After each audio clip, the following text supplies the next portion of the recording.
A série de Percy Jackson e os Olimpianos veio com o propósito de consertar a cagada que os filmes fizeram.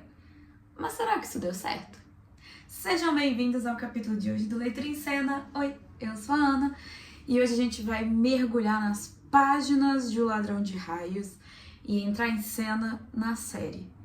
Bom, eu vou fazer um vídeo, na verdade serão 2 vídeos, 3, acabei de ter ideia do terceiro, que vai ser, né, análise do livro versus série. Eu não vou fazer do filme, porque eu não preciso revisitar um trauma. É que do primeiro não, é do segundo. Então serão 3 vídeos nessa série. O primeiro vai ser o livro versus série da primeira temporada, / primeiro livro, da segunda, segundo livro, e as expectativas do terceiro, porque estamos entrando em um território desconhecido, meus amigos. Não temos adaptação de A Maldição do Titã. Será que a Disney vai fazer certo? Bora lá! Então, como eu já disse, a gente teve agora o final da temporada, da segunda temporada de Percy Jackson, né, O Mar de Monstros, que adaptou o segundo livro, e a confirmação de que a terceira temporada chega ainda este ano. Apesar da gente não ter uma data, né, para o lançamento da terceira temporada, eu acho que eles vão seguir mais ou menos a ideia e vão lançar tipo dezembro, né, para ser dezembro, janeiro ali. Então, bom, torcemos. Mas eles não têm que falar a data. Dito isso, eu vou deixar aqui agora o alerta de spoiler, porque se você não viu a primeira temporada ou não leu o primeiro livro e não quer spoilers, ficamos por aqui. Mas antes, se inscreve no canal, dá um like no vídeo, por favor, para mostrar que vocês estão gostando do meu trabalho. E aí, bom, vai lá, dá uma lida no livro, vê a série, volta aqui que a gente continua conversando. Pra vocês que ficaram porque já viram, já leram ou não se importam com spoilers, bora que agora é nóis. Seguinte, o que acontece, né? Tivemos o desastre do filme Percy Jackson e o Ladrão de Raios. Depois, aquele trauma coletivo chamado Mar de Monstros, eu acho que eu não tenho outras palavras pra falar sobre isso. E aí, alguns anos depois, o Disney Channel veio, né, com essa premissa pelo Disney Plus de fazer a série de Percy Jackson. E ganhamos, né, galera? Eu acho que um bom começo é a gente estabelecer que o grande mérito do livro e da escrita do Rick Riordan é a voz dos seus personagens, é a primeira pessoa. E o Percy, ele é um personagem muito cativante, ele é um protagonista que te encanta, né? Ele é irônico, ele é sarcástico, ele é debochado, ele é impulsivo, ele é irritadiço. Gente, aquele não é muito pavio curto, tudo tira ele de sério.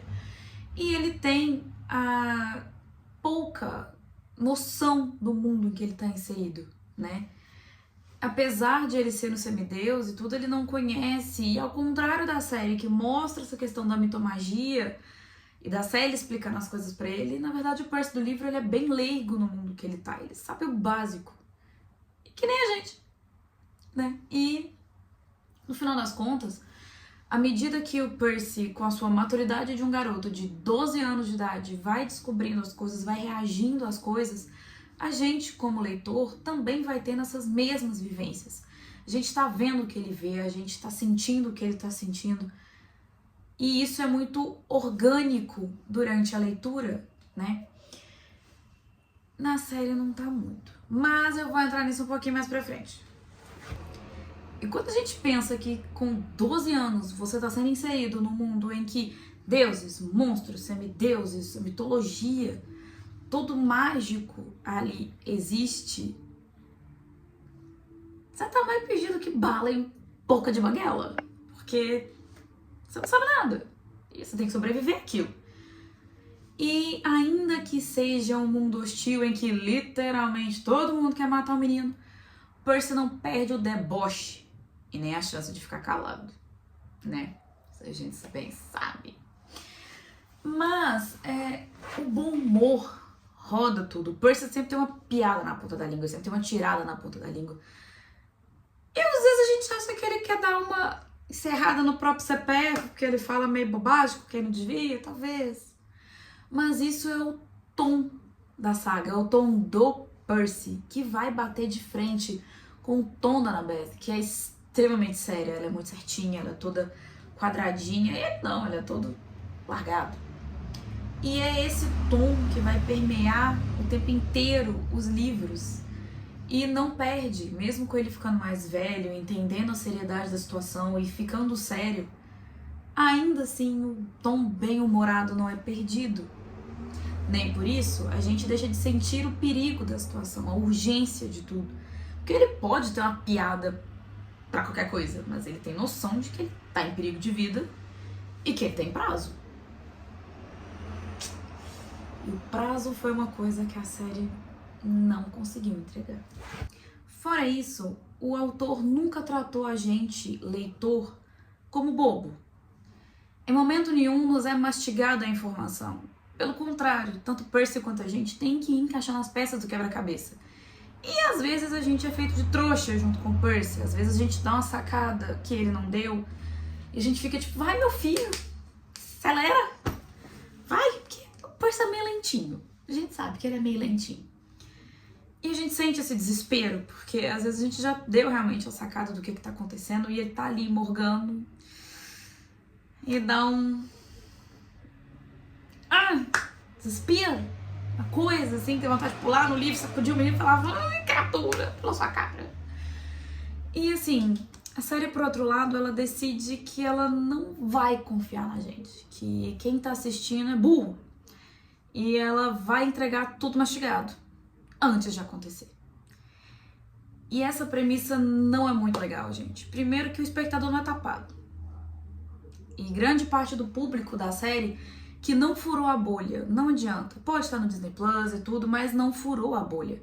Diferente do que foi Harry Potter, Jogos Vorazes, Senhor dos Anéis, não furou. Percy Jackson ainda está muito inserido dentro do que é o público-alvo, os leitores. A galera episódica tem, óbvio, mas ainda assim, o grande público consumidor de Percy Jackson é o leitor. E são leitores que acompanharam essa saga, assim como eu, durante a pré-adolescência, que começou ali com seus 11, 12, 13, 14 anos. E que hoje tá chegando, ou já chegou nos 30. A gente não é burro, gente. Podemos até sair meio tantando as ideias de vez em quando, mas, no geral, a gente... né? Não precisa de tudo mastigado. Ainda mais numa série que a gente conhece o enredo. Então, assim, apesar da autocrítica aqui, de eu ser meio voada, não precisa me tratar de idiota enquanto eu tô vendo uma série de um livro que eu já li, já reli pelo menos umas 7 vezes, desde que eu me entendo por gente e que eu li pela primeira vez. Então, eu quero ver em tela a ação. Eu não tô afim de que me expliquem o que vai acontecer antes. Ah, você é fulano de tal que fez isso, aquilo outro. Não precisa. Me mostra, me conta, vendo. Não é pra me contar na fala. Porque se for pra ter a fala, eu vou ler o livro. Que é mais completo. Né não? Pra que eu vou estar aqui na frente de uma televisão, 40 minutos do meu dia, pra assistir a dinâmica de alguma coisa que vai ser me contada, se eu posso simplesmente catar ali o Ladrão de Raios e reler? Vai estar mais completo.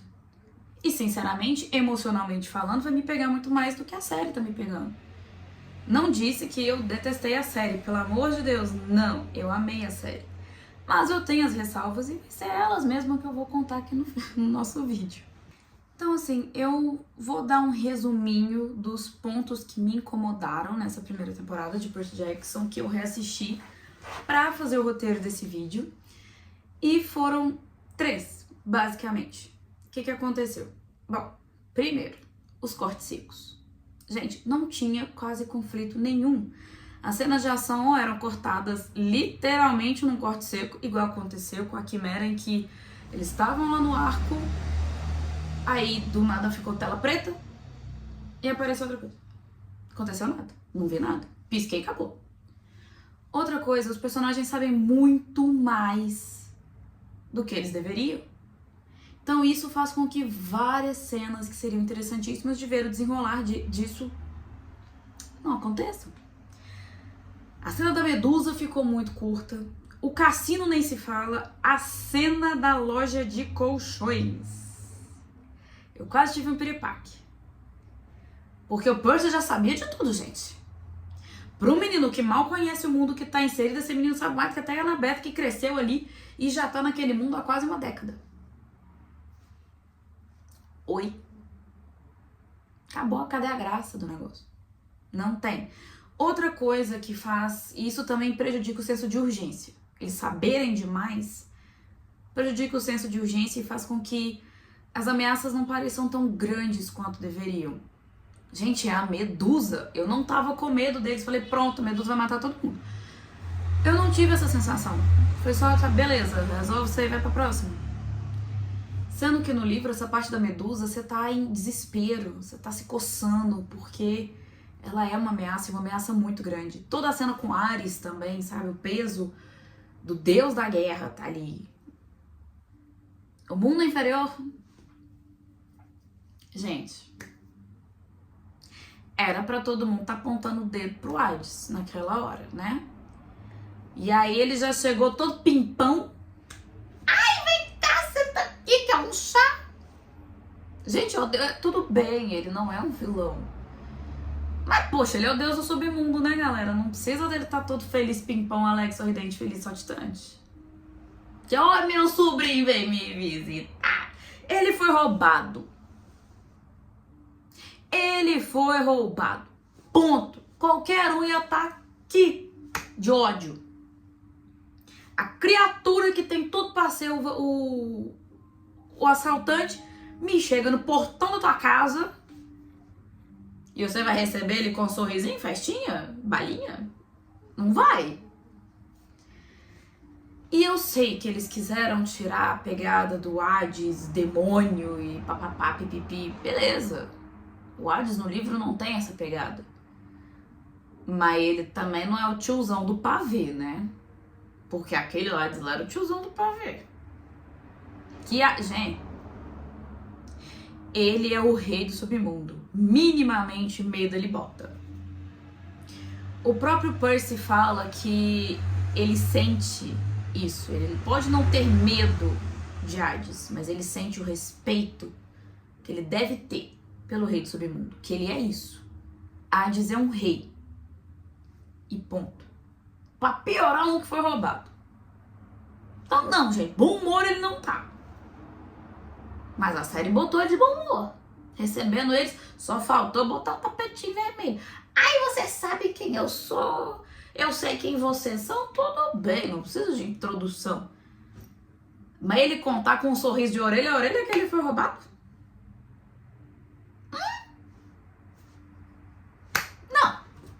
Não dá. E quase todo conflito é falado.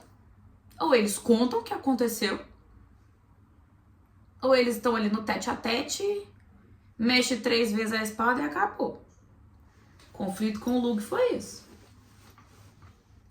Sendo que no livro Percy e o Luke saem no braço. Mas na série eles basicamente foi... Conversou, acabou. Ou pior ainda, o ataque da Fúria foi... Fúria doeu, né, gente? Agora é complicado. O ataque da Fúria... Eu acho que eu cronometrei, não lembro no dia. Eu fiquei tão chocada que foi rápido. Que eu voltei, cronometrei, eu acho que deu tipo menos de 2 minutos. Se não deu menos de 1 minuto. Ela voou no Percy, ele sem saber o que fazer, a espada foi, a Fúria sumiu e acabou. O confronto todo foi contado, dele contando que a Fúria estava atrás dele. O único confronto que prestou, por incrível que pareça, foi do Minotauro. Sendo que a série tem várias coisas. Então, aqui o confronto na loja de colchões, a questão do parque de diversões, falta, tudo bem, o budget não tá alto em relação a uma série como Game of Thrones ou Stranger Things, ou o próprio Anéis de Poder, que é caro. Mas tudo bem se o CGI ficar meio aquém. Tá tudo bem, a gente releva. Me mostra, não corta. Gente, não tem negócio que me deixa mais doida do que eu estar assistindo uma série e dar o corte seco. Só fazer, pá, apagou. Apagou, trocou de cena, trocou tudo. Gente, o que tá acontecendo? Percy despencando, cortou, ele tava na água. Eu falei, caceta, cadê o menino caindo? Aí vai me argumentar, não, mas é um pirralho. Tô bom, gente, mas ele pode enfrentar as coisas. Não é porque é uma série family friendly ou que os protagonistas são crianças que você precisa cortar toda a ação. Porque se for pra fazer isso, não adapta uma série em que tem como um dos pilares a ação. E Percy Jackson é uma série cujo um dos pilares é o confronto físico. Gente, num acampamento, entendeu? Começa com rouba bandeira. Tudo é estratégia demais, é briga, precisa do confronto, precisa da ação, precisa da adrenalina. Essa é a palavra, precisa de adrenalina. E a série, ela é corrida. Ela não dá esse pico de adrenalina em momento nenhum. Como eu disse, eu não tô aqui pra falar como se eu tivesse odiado a série, porque eu não odiei, tá? E por isso eu vou enaltecer num primeiro momento, né, num segundo momento, aquilo que eu mais gostei. Primeiro, o cenário.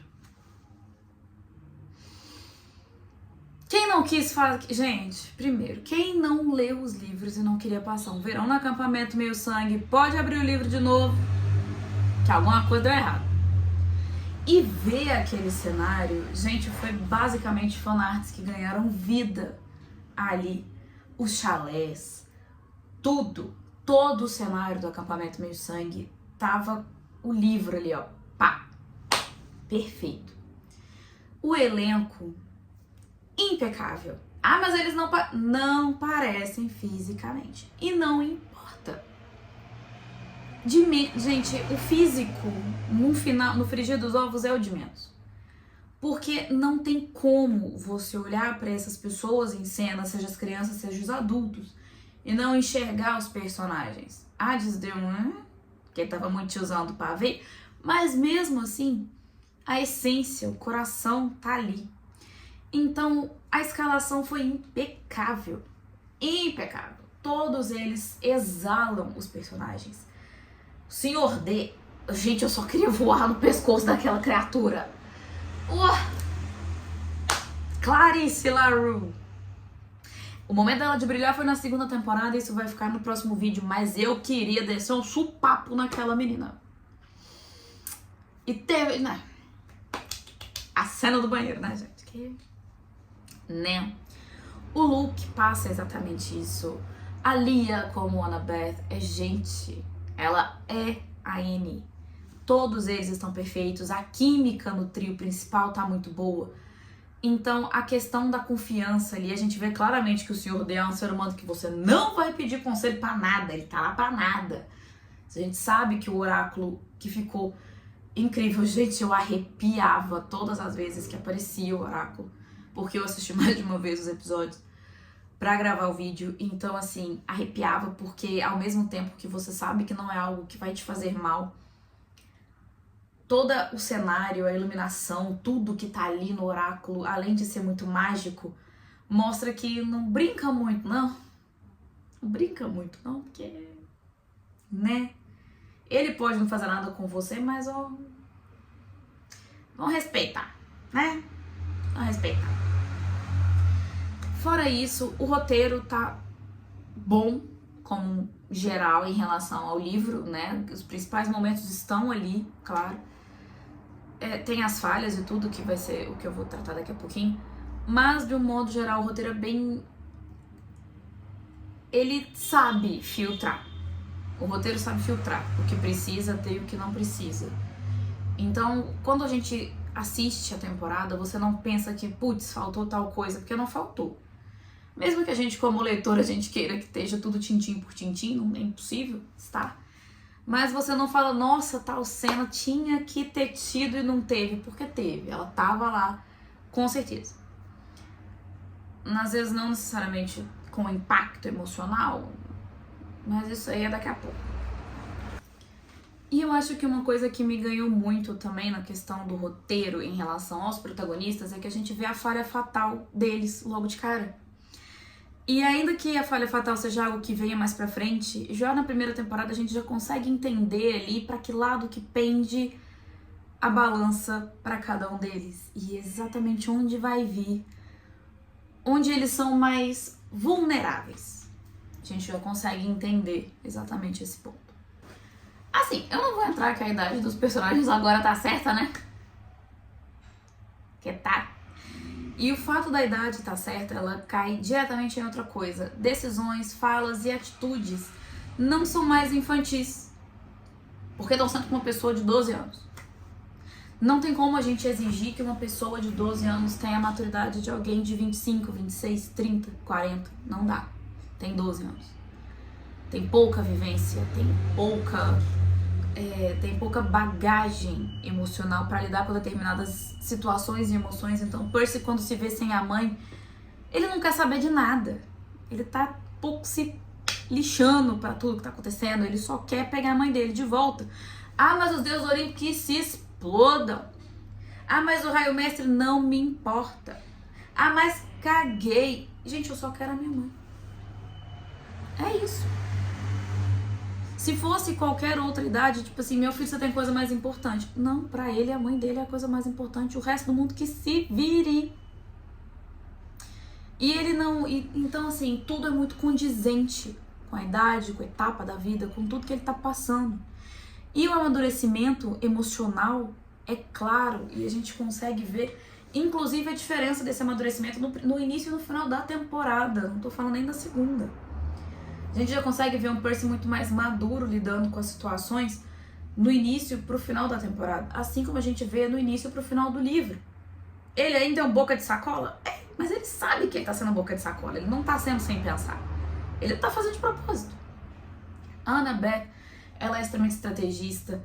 Ela tem visão. Ela tem uma bagagem de filha de Atena que o tempo inteiro você sabe que assim, gente, o cérebro dessa menina não para. Você consegue ver as engrenagens rodando dela, pensando em tudo, pulando cenário, planejando coisas, se programando. E o Grover é aquele abraço quentinho, é aquele amigo leal, protetor, que você quer ter do seu lado em todos os momentos. As cenas com o Grover, todas são enriquecidas, mesmo que ele esteja ali sem uma fala, um olhar, um gesto. Só isso já pesa no Grover. Então foi um acerto gigantesco da série. E isso tudo, né, juntando também com a personalidade dos deuses que a gente vê aqui, sim, né, gente? Exemplo de pai e mãe, eles não são mesmo. Nossa senhora, isso aqui é um exemplo que de um jeito de não criar seus filhos é do jeito deles. Fora que eles são falhos, eles são egoístas, eles são egocêntricos, gente, eles são deuses milenares. A última coisa que eles estão preocupados é com os problemas dos filhos deles. Mal estão preocupados com o fato que tem filho. Pra piorar. E a gente ainda tem a questão que eles são emocionalmente instáveis e perigosos. Então, vou dar o exemplo do Ares mesmo. Gente, o Percy, quando começa a falar bobagem com o Ares, eu tava lendo e mesmo vendo. Aquela hora que você fala assim, meu Deus, cala a boca, menino, cala a boca que você vai morrer. E você vai vendo aquele negócio esquentando e visualmente o ator do Ares, você via claramente que ele estava estressado. E você vendo aquilo, você fala assim, eu falei, pronto, eu vou arrancar a cabeça do menino. Isso eu tô falando na hora que eles lutam, tá? Não na parte do bar que eles estão conversando, que é basicamente isso, né, gente? O deus da guerra causando confusão no Twitter. Perfeito! É perfeito. Primeiro que os livros se passam no início dos anos 2000, né? Então a gente não tem essa questão tanto da tecnologia, das redes sociais. E esse foi um acréscimo maravilhoso. Gente, o cara causando confusão no Twitter. Pra mim, eu parei a série porque eu tinha que rir. E eu rio até agora de lembrar, tipo assim, dele, gente, ele twita um troço só pra causar confusão. Maravilhoso. Porque ele é o deus da guerra, ele é o deus da discórdia, ele é o deus da intriga, ele vai fazer isso. Que lugar melhor que o Twitter, gente? Eu achei incrível. Então isso tudo foi um acerto muito grande e não foi apenas da equipe de roteiristas, da equipe de efeitos visuais, mas também da participação do Rick Riordan, que, né, a gente sabe que agora ele tá envolvido, inclusive fez uma participação assim especial no episódio que o Percy é expulso do colégio.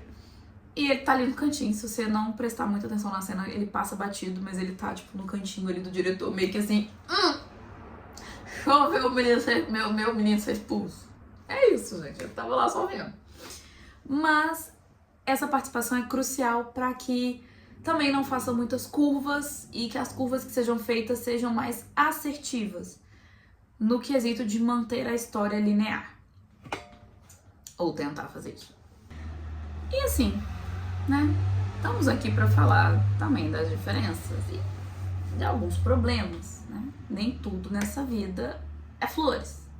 E a primeira temporada de Percy Jackson é uma delas, né? Igual eu falei, a série insiste em fazer em tratar o espectador como alguém que não vai somar 2 mais 2, que precisa de tudo exposto, explicado, esmiuçado. Não é bem assim, né? Gente, isso aqui é um negócio mais quebra de expectativa, né? Já que o vídeo é family friendly, eu não posso falar a palavra que eu usar. Mas é quando eles chegam no Cassino Lotus, primeiro que toda a construção, a ambientação do cassino no livro, ela é incrível. Você vê eles se divertindo e simplesmente se esquecendo que eles têm uma missão, que eles têm um prazo a cumprir pra ficar lá jogando, andando no cassino, fazendo qualquer coisa. É diferente. Você entende, são crianças vivendo coisas de crianças num cassino que se adequa ao público. E aí você, como leitor, tá assim, gente, eles têm um prazo. Eles têm que sair correndo. Quanto tempo isso tá levando? E você não sabe, porque eles não sabem. Então você acompanhar a cena do cassino sem saber por que eles simplesmente se desconectaram da realidade pra ficar preso no Cassino Lotus é impactante no momento da descoberta, em que não como a flor. Mas na série eles já chegaram, não, aqui é o cassino, disso aqui, você já leu a Odisseia, eu li o quadrinho, então é a flor, não pode comer, vambora que a gente tem que resolver o negócio, tem que ir embora. Por quê? Por que já tem que saber de tudo? Por quê? Mas a gente tava ali, nós perdemos o dia, nossa, ficamos aqui não sei quanto tempo. O que aconteceu? Estão jogando a flor no ar. De onde você tirou isso, meu filho? Do sovaco? Tá bem, faz sentido, estejam jogando a essência no ar também, mas... Se eles já iam perder o tempo, por que não pôr eles não sabendo disso, comendo? E aí sim, percebendo que perderam tempo, pra aí correr atrás do prejuízo? A cena da Medusa. Gente, eles não têm noção de que era a casa da Medusa até dar de cara com ela. Eles já chegaram assim, as estátuas Medusa. A Medusa fez isso com seu pai, Eu gostei, eu realmente gostei da mudança que eles fizeram, colocando, né, responsabilidade total em Poseidon pelo que ele fez. Isso foi um acréscimo muito grande, foi um mérito da série, né, porque a história da Medusa, ela é pesada e a culpada de tudo é o Poseidon, e a Atena foi uma grandíssima desgraçada na história toda, então faz total sentido ela querer a cabeça do Percy e da Annabeth por causa disso, mas eles não precisavam saber que eles estavam no empório da Madame M, que o M era de Medusa, não precisa.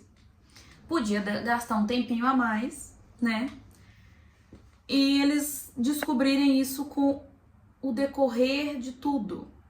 Não precisa me contar antes deles entrarem no lugar que nós estamos, no covil da Medusa. Entendeu? Não precisa.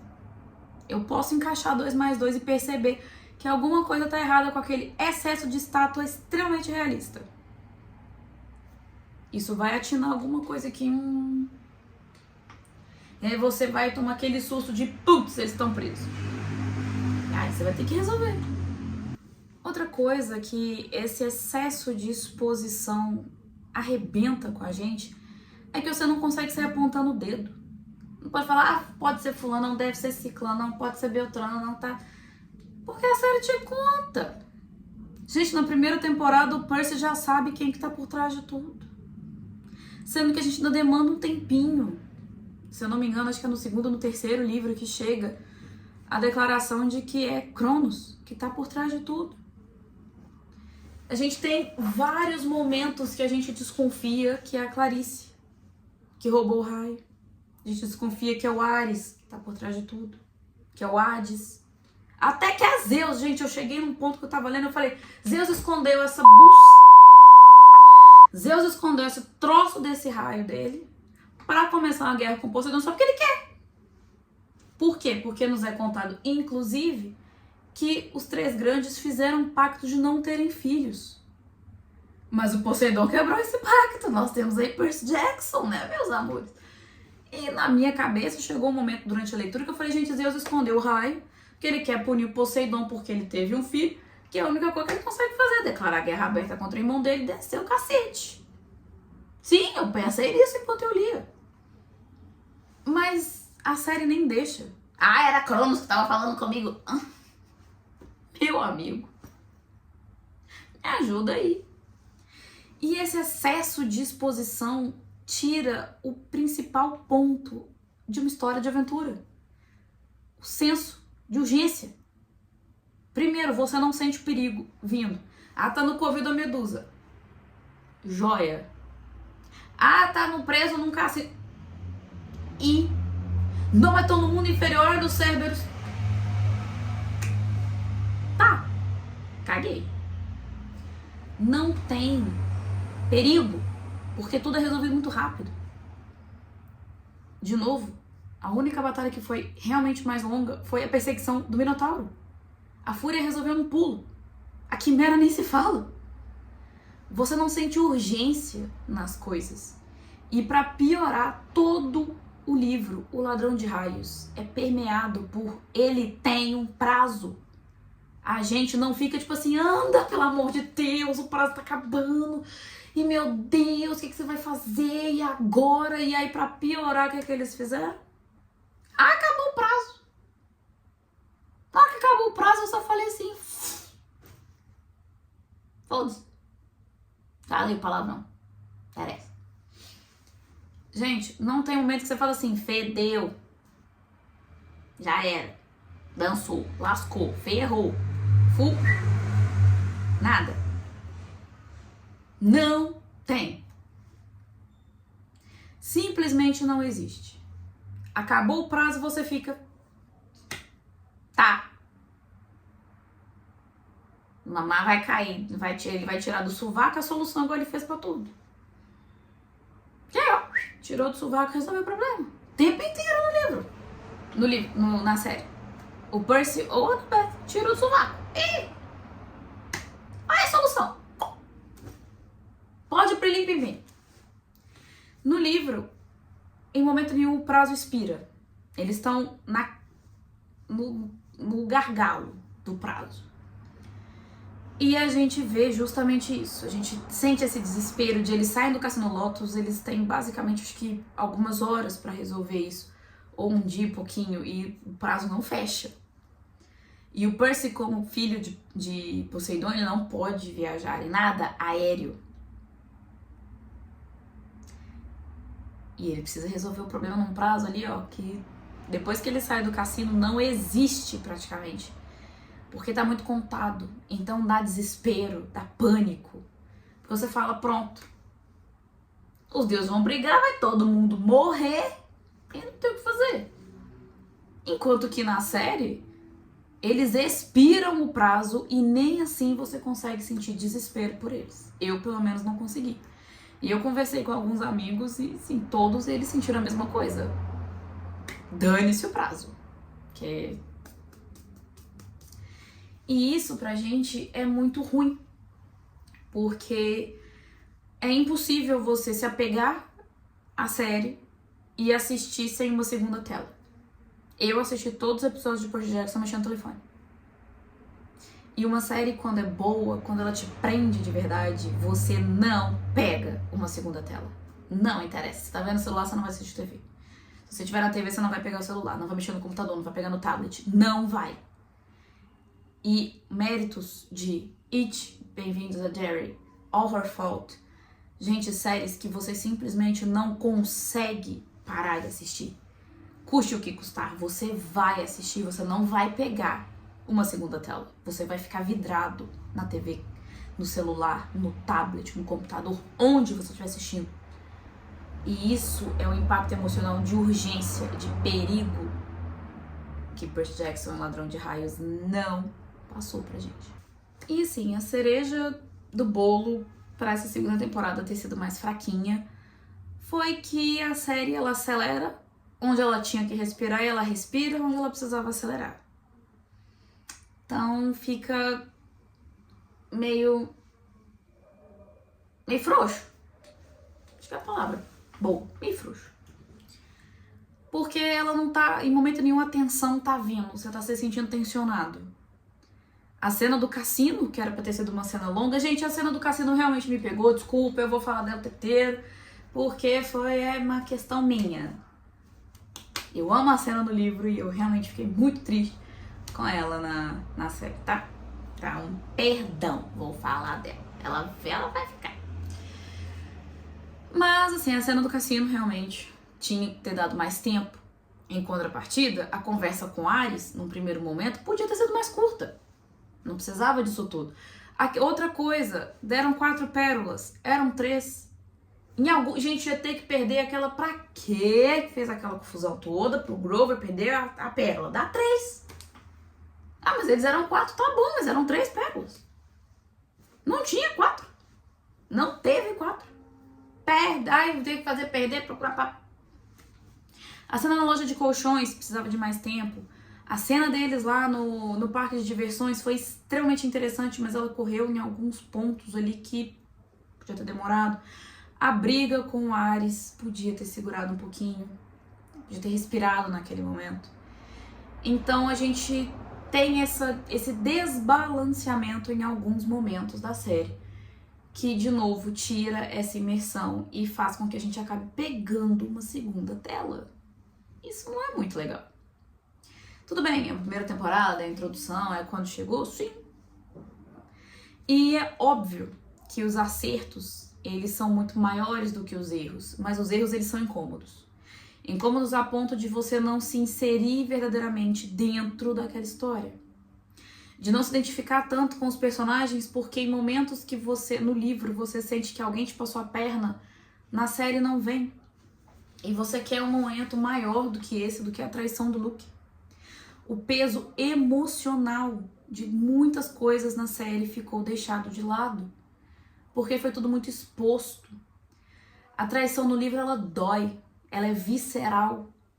Você sente a dor de todos eles, principalmente por causa da Annabeth.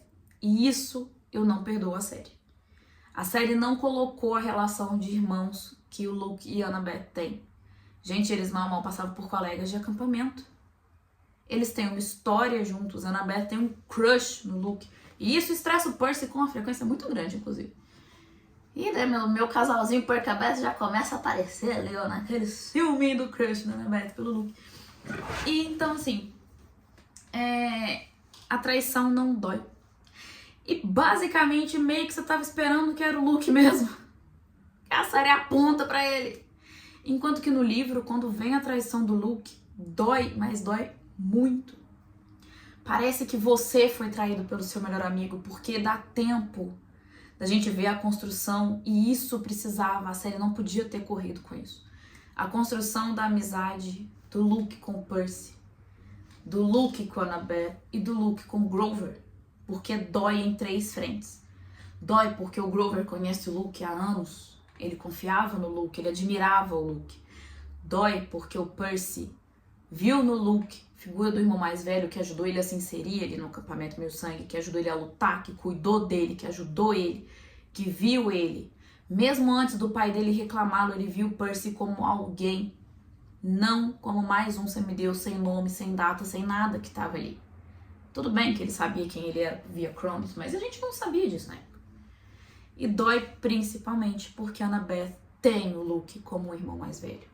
Alguém que cuidou dela aos 7 anos, que protegeu a vida dela, que literalmente tirou ela da sarjeta quando ela mais precisava, que se sacrificava, disposto a se sacrificar por ela, que fez tudo por ela, que a protegeu, que a alimentou e que levou ela de um lugar para um lugar seguro. A Annabeth não só tem um crush no Luke, ela tem agradecimento, ela tem gratidão, ela tem amor por ele. E ele a ama como uma irmãzinha. A gente vê orgulho quando ela vai pra missão. Ele tá ali orgulhoso dela por ela finalmente sair pra uma missão. Ele tá orgulhoso dela durante o rouba-bandeira. Isso tudo a série não mostra. Então a traição do Luke em lixo. É só mais um acontecimento. É mais um check na história. E essa foi a verdadeira falha de Percy Jackson e o Ladrão de Raios. Esse desbalanceamento dos momentos que podiam ser corridos para os momentos que precisavam ser desenvolvidos. Mas, de novo, eu amei a série. Estou ansiosíssima para a terceira temporada. E eu realmente quero que essas coisas melhorem. Porque pra mim a série tá basicamente... Não tá impecável, porque tem esses pontos que eu falei aqui, né? Mas ela tá incrível. Tá muito incrível. Por isso que eu quero que ela melhore. E, bom, como adaptação, ela tá anos-luz na frente do filme, gente, que nem é Percy Jackson Ladrão de Raios, não é só o título. Mas, de um modo geral, na série como um todo, os acertos estão muito, muito, muito maiores do que os erros. Mas os erros estão ali. E a gente tem que falar deles. Até porque, né? Algumas coisas melhoraram na segunda temporada. Estamos esperando melhores ainda na terceira. A série de Percy Jackson é uma ótima adaptação, sendo muitas vezes, ou melhor, frequentemente, um copia e cola dos livros. Mas não é só o copia e cola do texto que faz uma boa adaptação. É a essência que está presente. Não se engane. A essência está presente, mas o coração e a alma ainda estão carregando. Eles não chegaram ainda. A essência dos personagens tá ali. A essência da história tá ali. O copia e cola de acontecimentos marcantes, principais e essenciais tá ali. Mas ainda falta aquele refino. Falta isso, refino. Aquela lapidação final. Para chegar à essência do coração. Não a essência da história. Mas do coração emocional de Percy Jackson. O excesso de cautela tá vindo como um freio que não precisava. Talvez, ao se adaptar a uma história de deuses, monstros e semideuses de 12 anos tornando o impossível possível, deixar a cautela de lado e se arriscar, se jogar de cabeça, seja a chave para a adaptação perfeita. E eu espero que seja isso que eles façam para a terceira temporada. Então é isso, eu quero saber de vocês o que vocês acharam da primeira temporada de Percy Jackson, o que vocês gostaram, o que vocês não gostaram, o que vocês sentiram falta, se eu só falei abobrinha aqui no vídeo, se vocês concordam comigo em alguns pontos, se vocês discordam, vamos conversar nos comentários. Por favor, deixa o like, segue aqui o canal pra gente continuar conversando e no próximo vídeo a gente vai falar da segunda temporada Mar de Monstros. Um beijo e até o próximo capítulo.